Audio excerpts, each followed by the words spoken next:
Hello, and thank you for joining us for another episode of Criminally Listed Presents Into the Killing. If this is your first episode, we welcome you and we hope you enjoy it. If you have already been listening for a while, thank you so much. We appreciate you coming back and listening again. This week's case is a disturbing one, and the end of it is just the beginning.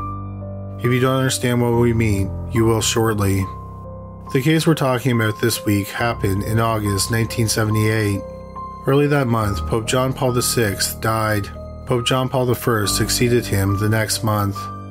On August 13th, a bomb in Beirut, Lebanon killed about 200 people. 4 days later, 3 Americans crossed the Atlantic in a hot air balloon, becoming the first people to perform that feat. The most popular song that summer was Shadow Dancing by Andy Gibb, the youngest of the Gibb brothers. The eldest 3 Gibbs made up the superstar group, the Bee Gees. The film, Grease, was number 1 at the box office for all of July.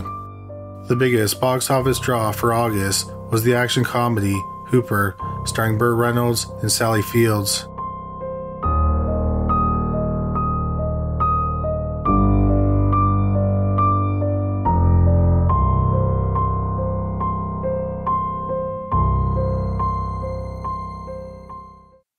Pasadena, Texas is a city in the Houston metropolitan area.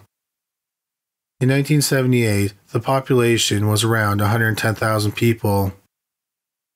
It was home to Dorothy Lane and her 17-year-old daughter, Donna.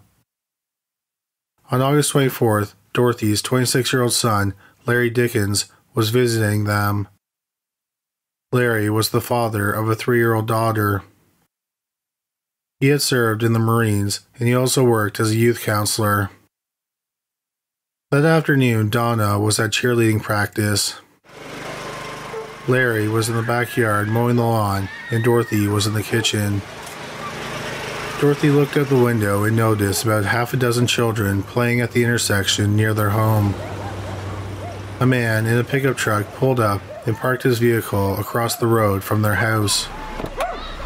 Then she saw the man get out of the truck. He was naked from the waist down. Dorothy immediately called the police. As she was making the call, Larry came into the kitchen. Dorothy told her son what was happening, so Larry went outside and went to the man's truck. The man's keys were still in the ignition, so Larry grabbed them. The man saw what Larry did and he went back to his truck. As the man was putting on his jeans, he demanded his keys back. Larry and the man argued, and then the man pulled out a small handgun. Dorothy watched from the kitchen as the man demanded his keys back. Larry refused to give them over, and then the man shot him 4 times. Badly hurt, Larry made his way back to the garage, and his mother went out there.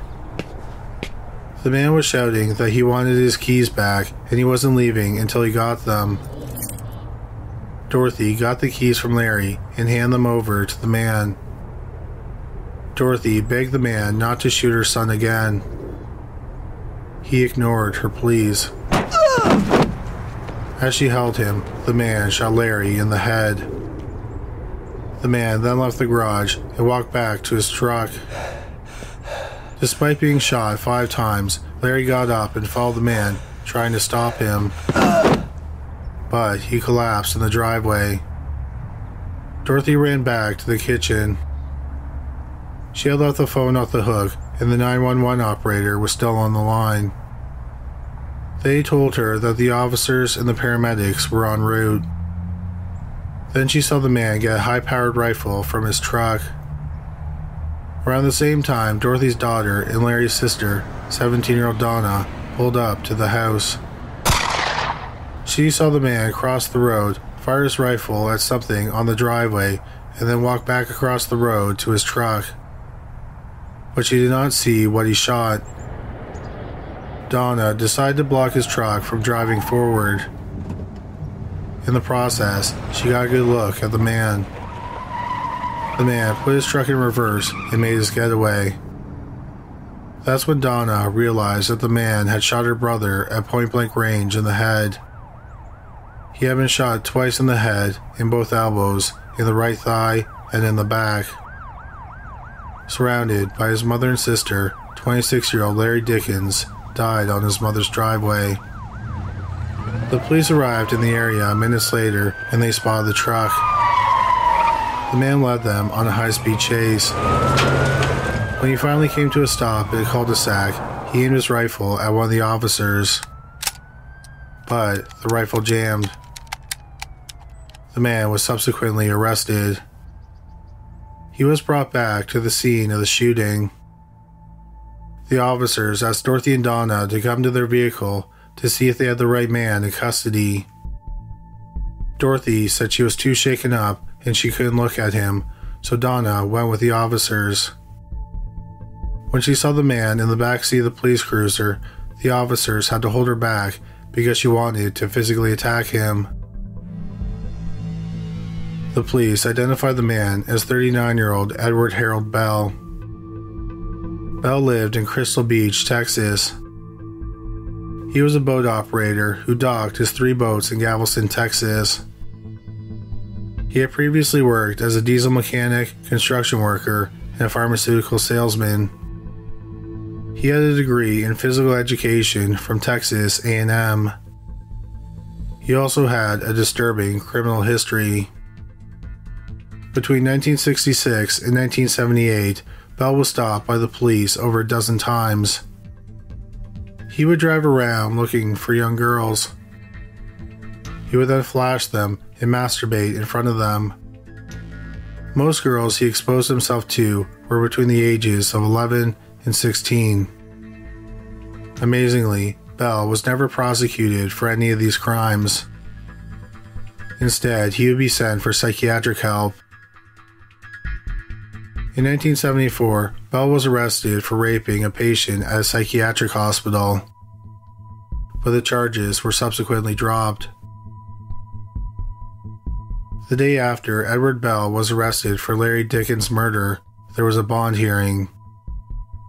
He had been charged with murder and 4 counts of indecency with a child. Amazingly, Bell was released after paying a $40,000 bond. People were completely outraged. The murder that was committed in broad daylight in front of the victim's mother as she begged for his life shocked the citizens of Pasadena. Larry's only crime was trying to ensure that Bell didn't run from the police after exposing himself to a group of children. After the cold-blooded murder, Bell did run, and when he was cornered, he aimed his gun at an officer who was pursuing him, and he might have shot him had his rifle not jammed. The citizens of Pasadena wanted to know why that man was allowed to be free on bail. There was another bond hearing in September 1973, and Bell's bond was raised to $125,000. Once again, Bell paid the bond. Bell's trial for murder was supposed to start on January 8, 1979, but he didn't show up for his trial. After a second bond hearing, he liquidated his assets and he fled the area. He then became a wanted fugitive. We're just going to take a short break to bring you a word from our sponsor, IPVANISH VPN. When you're online, do you ever feel like someone is following your movements? Do you ever get the sense that advertisers know a little too much about you? Well, good news. Our new sponsor, IPVANISH VPN, is here to help you take back your privacy and help you become anonymous on the internet. You may be wondering, what exactly is IPVanish? Well, it's a virtual private network, or VPN for short. A VPN is an amazing tool that lets you browse the internet safely. You can use a VPN on anything you connect to the internet, like your computer, phone, tablet, and even things like Fire Sticks for streaming media. When you use a VPN, everything you read, search for, or watch is hidden through data encryption. This is important because what you do on the internet is your business and no one else's. IPVanish wants to help you remain anonymous and secure on the internet. IPVanish has an incredible offer for criminally listed viewers. They are offering 65% off for the first month, so it's just $3.49, or you get the whole year for $31.49. Here's everything you get with IPVanish. Anonymous IP addresses. This means your personal IP address can't be tracked by anyone on the web. Circumvent any online censorship. IPVANISH has more than 1,500 servers in 70 plus locations. Get protection while using public Wi-Fi. Remember, with IPVANISH, all your data is encrypted, so no one can snoop on what you're doing. IPVANISH has 24/7 support. Email them, chat with them, even call them. They're there to help. So go to ipvanish.com/listed to claim your 65% savings. They have plans starting at just $3.49 a month or $31.49 for a year. This is the time to sign up. With our discount and their current promotional offerings, you get a VPN for 65% off their usual offering. IPVanish is the best of the best, even rated 4.7 out of 5 on Trustpilot, and that's with more than 6,000 reviews. Remember, it's ipvanish.com/listed to get the deal and start protecting yourself online.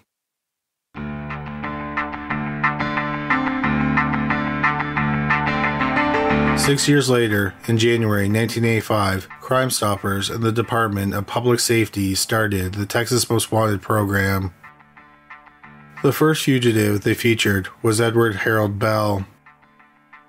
Unfortunately, this did not generate any more leads, and 7 years went by, and still no trace of Bell was found. Then, someone with the district attorney's office contacted the producers of the television show Unsolved Mysteries and asked them to do a segment about Edward Bell. They agreed, and they recorded a segment featuring the murder of Larry Dickens. Cast in the role of Larry was Matthew McConaughey in his first television role. The episode aired on December 2nd, 1992. After the broadcast, the show's hotline received 1,200 tips. 2 of them were very promising. One caller said he had recently gone to Panama City, Panama for a business deal. The man he dealt with looked exactly like Edward Bell. The second tip came from someone who said that Bell had been living in Panama City for 10 years. The person then sent photos of the man that they believed was Bell. The tipster said that Bell had been prospecting gold on property he owned. In February 1993, 54-year-old Edward Harold Bell was arrested and extradited to Texas. After fleeing Texas, Bell assumed the identity of his dead cousin, Cecil Boyd, but he asked people to call him Wally. He lived in mostly coastal towns in Mexico and Central America on a sailboat. For income, he led dive trips. He finally ended up in Panama City, where he purchased some land. Edward Harold Bell went to trial for the murder of Larry Dickens in June 1993. The defense lawyer made the odd choice of blaming the victim. He said that had Larry Dickens not got involved, he would still be alive. Bell testified on his own behalf, and he said that Larry punched him and burst his eardrum. Bell claimed he only wanted to stop Larry and did not want to kill him. He claimed he was afraid for his own life. Larry's mother and sister testified, and they said that Larry didn't punch Bell. The arresting officer testified, and he said that Bell had no marks on him that indicated that Larry had been violent with him. Edward Bell was found guilty, and he was sentenced to 70 years in prison. So with Larry Dickens' murder officially being closed, we would typically end the podcast episode. But Bell's arrest and incarceration only led to a deeper mystery, or possibly the resolution of nearly a dozen other mysteries.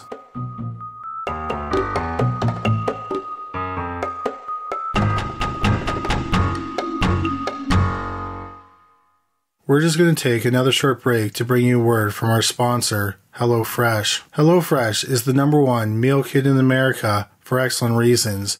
It's affordable, easy, and delicious. One thing I never worry about is picking out meals from HelloFresh. Every week they offer 50 menu and market items, ready-to-eat salads, sandwiches, and soups. HelloFresh is also a great value. It is 28% less expensive than shopping at your local grocery store and 72% cheaper than a restaurant, but the meals are still high quality. I thought I knew how to make great spaghetti and meatballs. I would buy frozen meatballs, heat them up, and then add them to a jar of pasta sauce that I'm warming up on the stove. But with HelloFresh, I made amazing spaghetti and turkey meatballs. I made the sauce and the meatballs from scratch, and it took less than 30 minutes. Not only was it easy, but it was so good. I'm definitely going to make it again for myself. Whether you're a great home cook or an extreme amateur like myself, you should check out HelloFresh. They have an amazing deal for criminally listed viewers. Go to hellofresh.com/criminallylisted14 and use the code criminallylisted14 for up to 14 free meals plus free shipping. Once again, to get America's #1 meal kit, go to hellofresh.com/criminallylisted14 and use the promo code criminallylisted14 to get up to 14 free meals plus free shipping. Also, a previous sponsor of the podcast, Green Chef, is now owned by HelloFresh, so they have a wider array of meal plans to choose from, so there's something for everyone. I love switching between the brands, and now my listeners can enjoy both brands at a discount with me. In 2005, a detective with the Galveston Police Department was looking at the cold case of two murdered 15-year-old girls, Debbie Ackerman and Maria Johnson. On November 15, 1971, they went missing while hitchhiking in Galveston. 2 days after they vanished, their bodies were found about 10 miles from where they were last seen. Their bodies were floating in Turner Bayou in Texas City. They were partially nude, and they had both been shot twice in the head. The detective talked to an investigator in Texas City and asked if they had any leads. She said she did, and she gave him a letter. It reads, "Dear Sir, I figured out that I have been on a brainwash murder program for most of my life. I was brainwashed into killing Debbie Ackerman and Maria Johnson in November of 1971. I have also killed 5 other girls in Galveston County. This is a statement of facts. Yours truly, Edward Harold Bell." It turned out that in 1998, Bell wrote several letters to the district attorney's offices in Harris County and Galveston County. In the letters, he claims he killed 7 young women in the 1970s. Besides Debbie and Maria, he only names 2 other victims in the letters. He thought that one of the victims had the last name Pitchford, and she had reddish blonde hair. On January 3, 1973, a 16-year-old girl named Kimberly Pitchford, who had reddish blonde hair, went missing after attending a driver's ed class at a high school in Houston. 2 days later, her body was found in a canal about 50 miles from where she was last seen. It appeared that the cause of death was ligature strangulation. Another victim he named was Colette Anise Wilson. In June 1971, Colette was 13 and she was attending a summer band camp. On June 17, 1971, one of her band instructors dropped her off on a street corner in Manville, Texas, where her mother was going to pick her up. But when her mother arrived 6 minutes later, Colette was gone. 5 months later, Colette's body was found near the Addicks Reservoir, about 35 miles from where she was last seen. Colette had died from blunt force trauma to the head. The police did some investigating, and they found some validity in Bell's confessions, and they also found some connections between Bell and the girls. For example, when Bell wrote about the murders of Debbie and Maria, he accurately described how they were shot, and he accurately described the bridge where their bodies were found. Also, shortly before Debbie and Maria went missing, they visited a surf shop in Galveston.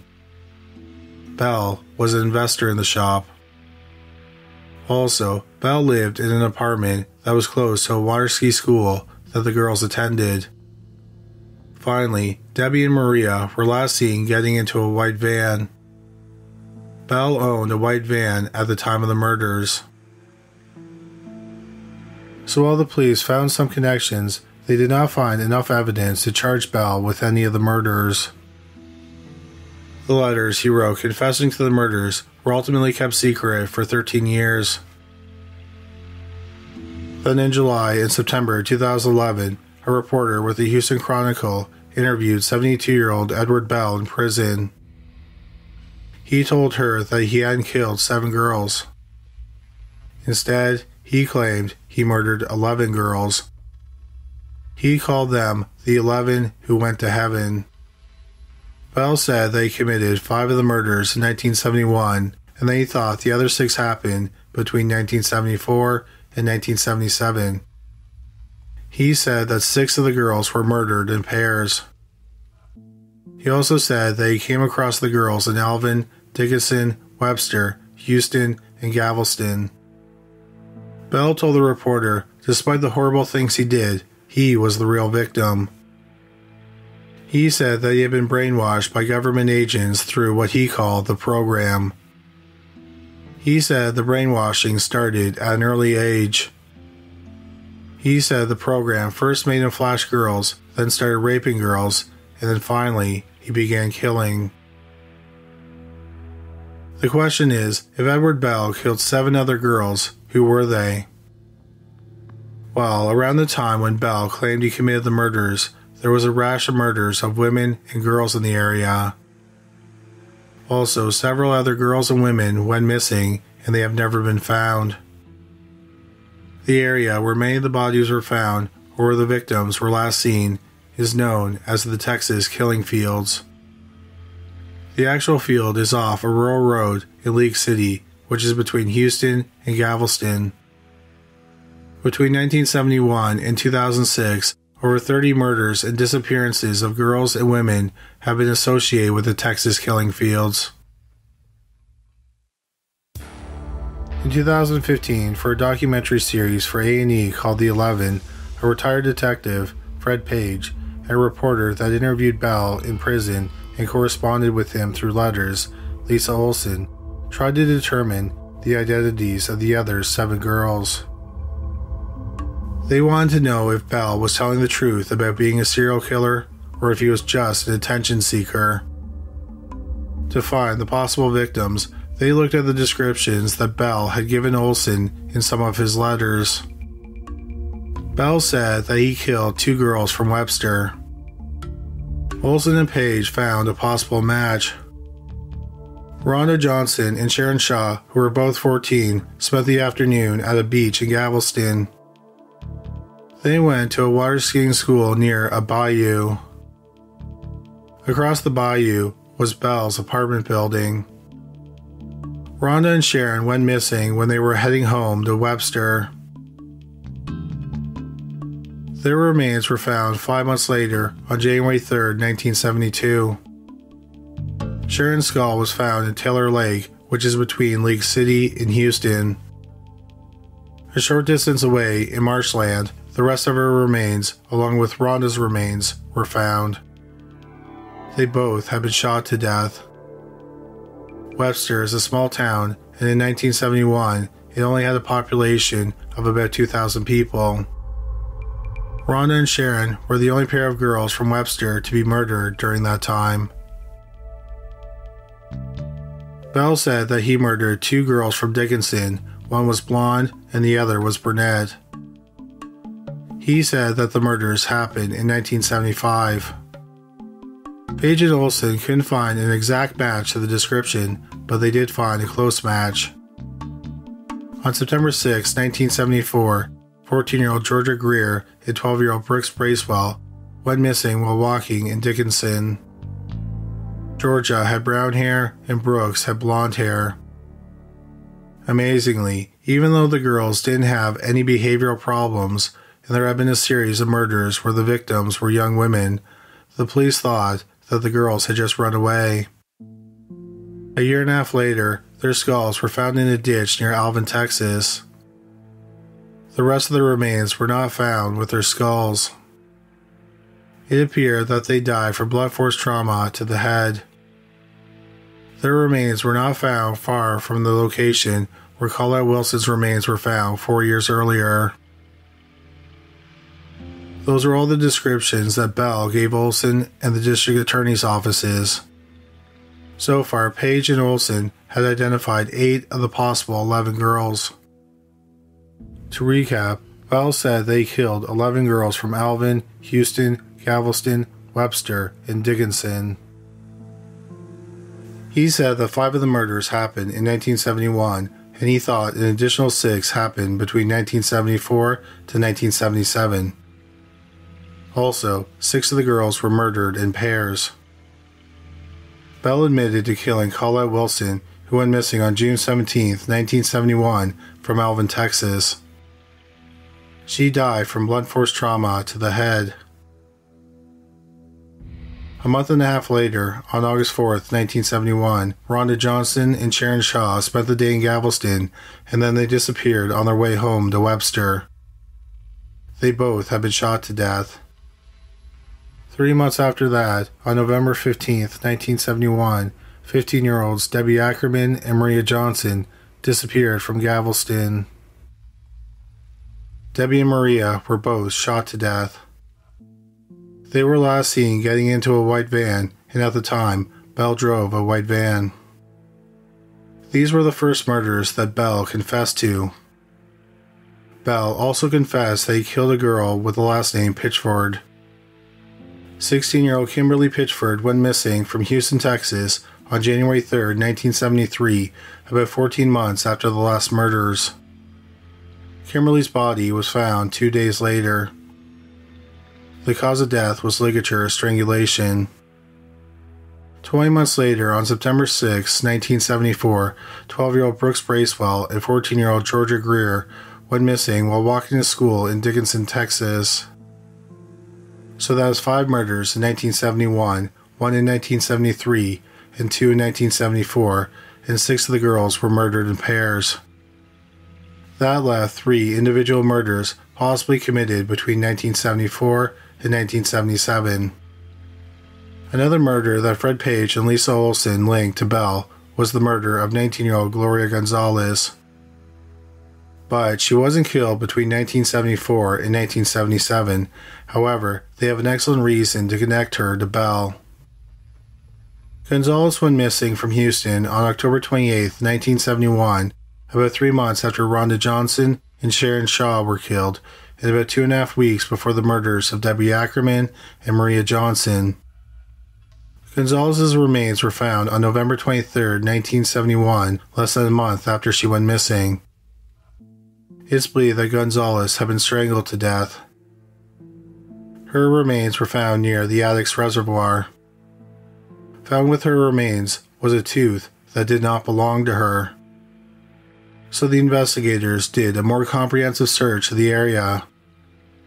That's when they found the remains of the first girl who went missing, 13-year-old Colette Wilson, whom Bell confessed to killing. The last 2 girls that Bell was possibly talking about are less clear. But based on the ages and the locations where the girls were last seen, Fred Page believes that the last 2 victims that Bell was talking about were 14-year-old Brenda Jones and 12-year-old Suzanne Bowers. On July 1, 1971, Brenda Jones went to visit a sick relative. She was last seen getting off the bus. The next day, her body was found floating near Pelican Island, which is part of the city of Galveston. The cause of death was manual strangulation. If Brenda was one of Bell's victims, she would have been the second. She was killed just over 2 weeks after Colette Wilson went missing.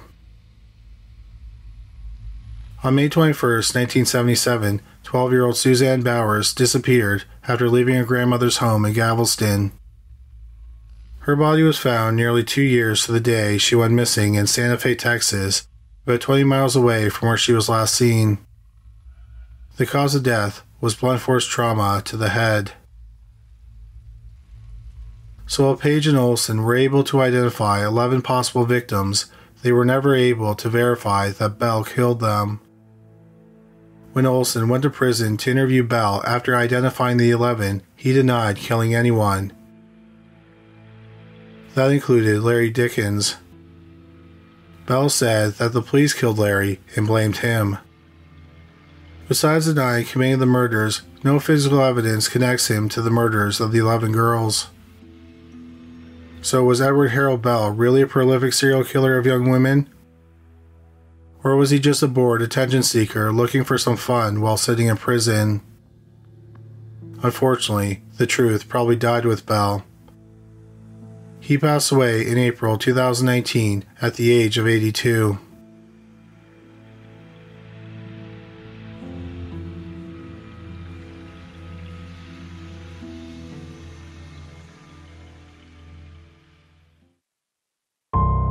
Thank you so much for listening to this week's episode. If you want to know more about the Texas killing fields, we do a video about the murders on our YouTube channel, Criminally Listed. The video is called 2 Creepy Unsolved Mysteries with Mysterious Phone Calls Part 5. You can find Criminally Listed at youtube.com/criminallylisted. As always, our fact checker, producer, and sound designer was Danelle Cloutier. If you enjoyed this episode, please follow or subscribe so you don't miss any future episodes. Well, that's all for today. Thanks again for listening.